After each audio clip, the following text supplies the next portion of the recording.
फवाद, शुरुआत मैं इसी से करूंगी कि आप ये बात पहले भी काफी दफा कर चुके हैं, एक दफा फिर आपने की है कि पीटीआई को बाकी चीजों ने तो चले नुकसान जो पहुंचाया पहुंचाया, लेकिन उनकी जो सोशल मीडिया टीम है उसने बहुत ज्यादा नुकसान जो है वो पहुंचाया है इमरान खान को। स्पेशली वो लोग जो बाहर बैठ के इमरान खान के नाम पे आपके कहने के मुताबिक पैसे कमा रहे हैं, लेकिन दूसरी तरफ खान साहब तो इनको अपनी सबसे बड़ी ताकत समझते हैं। फवाद,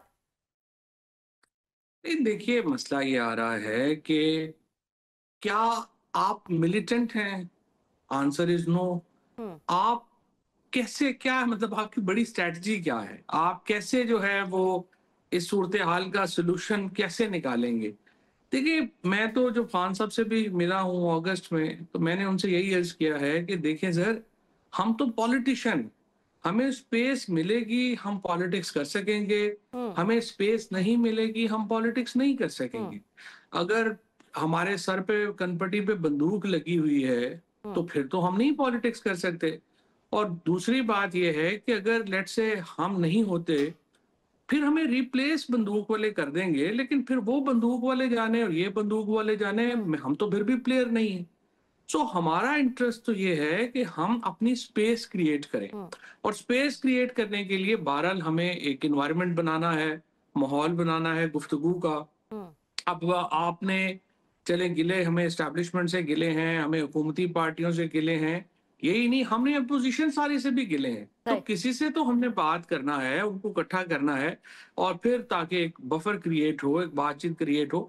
ये जितनी जो बाहर बैठे हुए हैं, जिस किस्म का अग्रेसिव माहौल एक बना हुआ है, इसमें खैर ये तो बात कहना गलत होगा कि सिर्फ इनकी वजह से जो है हम्म वो सूरत हाल खराब है।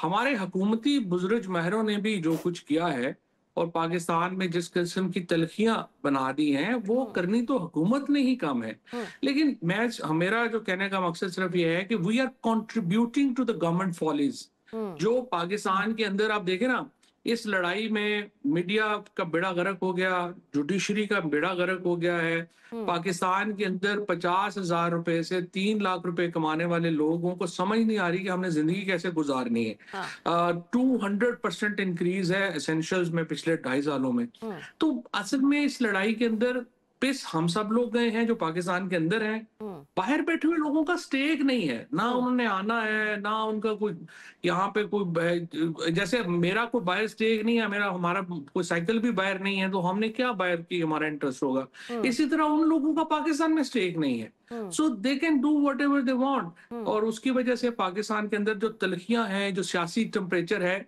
जिसको बहरहाल नीचे लाना हुकूमत की जिम्मेदारी है, लेकिन उसको बढ़ाने में जो बाहर बैठे हुए पीटीआई ऑफिशियल के लोग हैं और जो उनके स्पेशली ये जो फेक अकाउंट्स के लोग हैं, हम्म इन्होंने भी बहुत रोल अदा किया है। फिर दूसरी मुसीबत ये है कि सच्ची बात ये है कि ये जो इस वक्त ज्यादातर लोग हैं हुकूमत में और एस्टेब्लिशमेंट में, हम्म वो सोशल मीडिया को समझते भी नहीं है, उनको पता भी नहीं है ये काम कैसे होता है। They hmm take it on the face value, और फिर हम्म रिएक्शन तो हर एक ने अपनी ताकत के मुताबिक देनी है। हम्म। तो ये बताएं ना, फवाद के चलें, हुकूमत या खान साहब के मुखालिफ जो हैं वो क्या चाहते हैं और क्या कर रहे हैं उसको तो आप एक साइड पे रखें। इस वक्त जो सोशल मीडिया टीम है जिसकी आप बात कर रहे हैं, आपने अभी कहा कि हुकूमत या और लोग जो हैं वो समझते नहीं है कि सोशल मीडिया जो है वो किस तरह से वर्क करता है, तो देखने को तो ऐसा लगता है कि खान साहब भी जो है वो नहीं समझते। अब सिनेरियो ये है कि या तो सोशल मीडिया को वो समझते नहीं है या वो उनके साथ वन पेज पे हैं। तो जो सोशल मीडिया की चालाकियां आप बता रहे हैं कि वो उनके नाम पर जो है वो डॉलर कमा रहे हैं, या तो खान साहब को वो बात समझ नहीं आती, या खान साहब जो हैं वो उनकी जो पॉलिसी है, उनकी जो स्ट्रैटेजी है अग्रेसिवनेस की, टेम्परेचर बढ़ाने की, उससे खान साहब भी जो है वो अग्री करते हैं, वो भी जो है वो यही चाहते हैं। तो ये इन्हीं दोनों सिनेरियोज में से कोई एक सिनेरियो हो सकता है ना। देखो, खान साहब को मैं इसलिए ब्लेम नहीं करूंगा कि एक आदमी 3 साल से जेल में है, हम्म आप उसको महीना महीना आइसोलेशन में रख लेते हैं। वो जब एक्सेस मिलेगा वो क्या बातें करेगा? वो अग्रेसिव बातें ही करेगा। हम्म प्रॉब्लम ये होती है कि देखो, मैं हूँ, आप हैं, रऊफ साहब हैं, हम कमरे के अंदर ड्राइंग रूम में बैठे हुए हजार बातें हम करेंगे, लेकिन वही बातें हम टीवी पे तो नहीं कर देंगे ना। हम्म हर चीज का बुनियादी तौर के ऊपर जो प्रॉब्लम आ रहा है वो ये आ रहा है कि इन लोगों को ये नहीं पता कि हमने इमरान खान की जो गुफ्तगू है वो किस पस मंजर में हो रही है, कॉन्टेक्स्ट में हो रही होती है ना हर बात। हम्म। आप अगर आउट ऑफ कॉन्टेक्स्ट इस तरह से उनकी, जिस तरह से अभी आज आपने देखी उनकी जो बातें हुई हैं अपने एमएनएस के बारे में फॉर एग्जांपल, जी।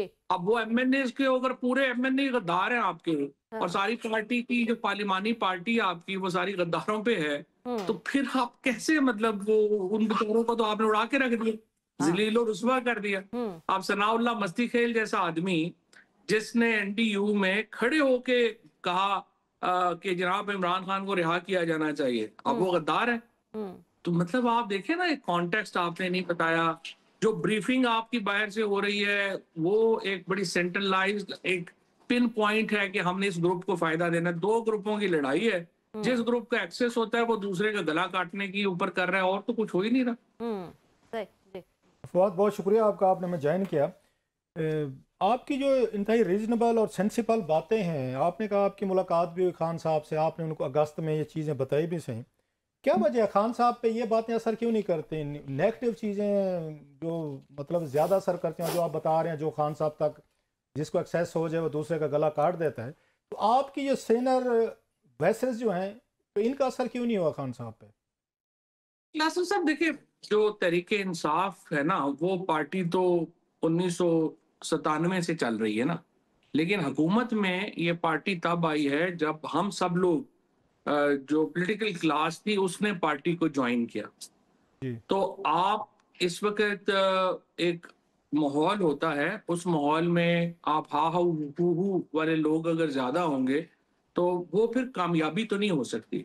अल्टीमेटली एक जो पाकिस्तान के अंदर जो अनफॉर्चुनेट वाकयात हुए, जो बिल्कुल ज्यादती पे मबनी थे, हम सबको टूटे मुक्के मार के साइड पॉलिटिक्स से फारिग करने किया गया, हमें जो है वो इलेक्शन नहीं लड़ने दिए गए, अजीबो गरीब बातों के ऊपर जो है वो हमें नाअहल कर दिया गया। हम उसके बाद जो पीटीआई के अंदर एक जो पॉलिटिकल क्लास थी वो तो रही नहीं, अब तो सारी हाहू क्लास जो है वो आ गई।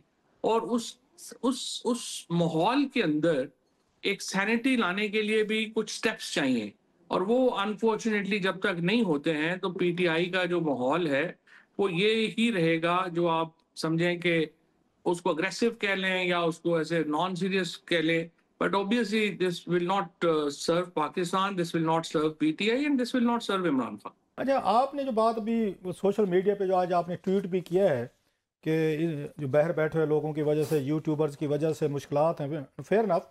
खान साहब का जो अपना ट्वीट आया है, अब आप भी कहेंगे कि बाहर से वो हो रहा है, फेयर इनफ, लेकिन एंडोर्समेंट तो खान साहब की, उन्होंने कोट किया है कि उन्होंने उनकी बहन उज़मा साहबा मिली हैं और खान साहब ने ये बातें की, और खान साहब ने कभी उनको डिसोन भी नहीं किया, डिनाई भी नहीं किया। तो खान साहब के ट्वीट वो ज़्यादा लीथल हैं, डेंजरस हैं, या यूट्यूबर या सोशल मीडिया के जो लोग जिनको आप ब्लेम करते हैं तो वो ज़्यादा खतरनाक हैं सर?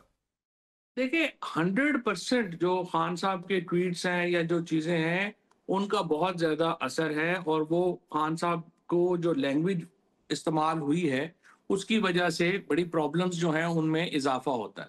लेकिन वो, मैं सिर्फ आपसे ये कहना ये चाह रहा हूँ कि देखिए ना, वो एक कॉन्टेक्स्ट में हो रहा है। एक महीना एक आदमी को आपने 9x12 के पिंजरे में रख दिया, और उसके बाद मुलाकात करा रहे हैं उन लोगों से जिन्होंने सवाए और आग के, जिन्होंने माचिस पकड़ी हुई है और आग और भड़का रहे हैं। तो मुझे आप बताइए ना कि वो क्या करेगा बात को। आप व्हाट, आई मीन, आप इंसान की फितरत के खिलाफ तो एक्सपेक्ट नहीं ना कर सकते। तो आप जब आप इस तरह के, उसके बाद जब बात होती है, जैसा मैं आपको पहले ये कह रहा था कि बात वहां पे हुई, जो बात हुई कॉन्टेक्स्ट में हुई, वो गुस्से में है आया है। जो लिखने वाले हैं बाहर, उनमें इतनी कॉमन सेंस होनी चाहिए कि क्या लिखना है क्या छोड़ना है। मैं आपको अगर 1 मिनट 30 सेकंड लेके मैं आपको जी एक जी। वाकया ये सुनाना चाहता हूँ जी प्लीज़। कि जब ये सलमान खान से बने ना डीजीआईबी, तो मैं और ब्रिगेडियर एजाज शाह साहब एंटर हो रहे थे, वो निकल रहे थे, तो एजाज शाह साहब उन्हें मिले और उन्होंने उनको सलाम किया। तो उन्होंने कहा जी मैं एजाज शाह हूँ। तो उन्होंने कहा जी आप कैसे आप, उन्होंने कहा मैं खुद डीजीआईबी रहा हूँ, तो मैं आपको ना एक मशवरा देना चाहता हूँ। हम्म। उन्होंने कहा कि देखें आप डीजीआईबी बने हैं, आपके पास बहुत इंफॉर्मेशन आएगी, ये इंफॉर्मेशन आपने अपने बॉस को क्या बताना है ये मुश्किल नहीं है, आपने क्या नहीं बताना ये मुश्किल फैसला है। वाह। अगर अच्छा। आप हर चीज इस तरह से बताना शुरू कर देंगे ना कि फलाने एमएनए बैठे हुए थे, वो आपके खिलाफ ये बातें कर रहे थे, वो आपकी बेगम का फलाना मजाक उड़ा रहे थे, तो आप अपने बॉस की डिसीजन मेकिंग क्लटर कर देंगे। अब यहाँ पे देखिए, जो बाहर बंदे जो लिख रहे हैं, वो कर रहे हैं, उनमें इतनी कॉमन सेंस और अकल तो होनी चाहिए कि किस चीज का इमरान खान को फायदा है, किस चीज का उन्हें नुकसान है। अगर आप इस तरह से समझें कि गालियां दे के 3 साल तो हो गए हैं, आपने बेड़ा गर्क करवा